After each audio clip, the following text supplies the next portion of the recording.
बस्ती में अगर कोई एक ऐसा इंसान था ना साहब, जिसे देखकर मेरा दिमाग भरना जाता था, वो मेरा बाप था साहब।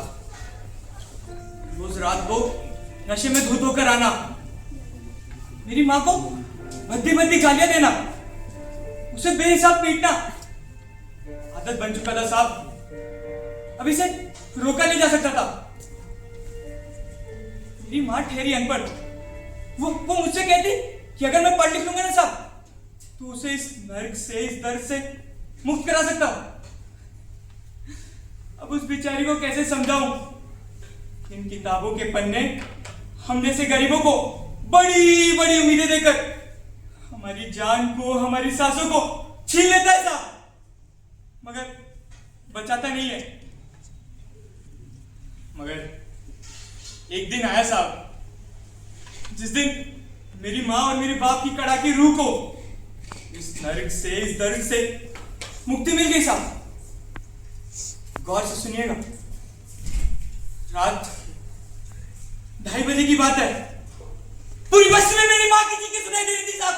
वो मेरे बाप को रोकने नहीं, वो मुझसे मदद मांगने की गुहार लगा थी, माधव माधव हे माधव। उसकी चीखें आज तक सुनाई देती है।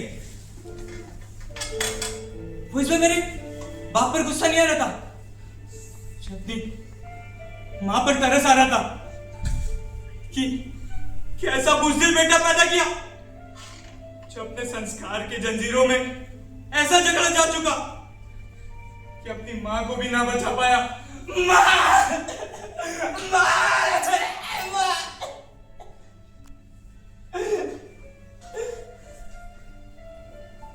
मगर साहब,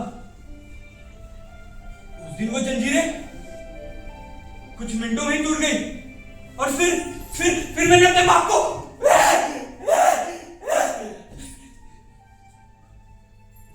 मेरा बाप दर्द से करा रहा था साहब।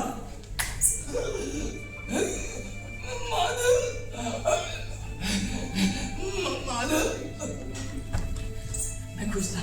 माँ देखना, बाबा को मुक्ति मिल गई। माँ, बाबा कुछ बोल नहीं रहे।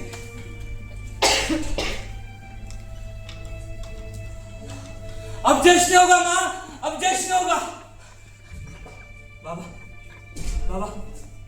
वो कुछ बोलो ना बाबा।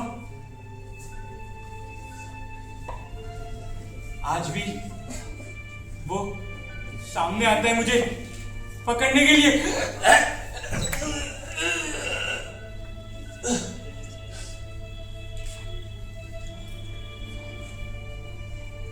मेरा बाप सामने आता है, मगर साहब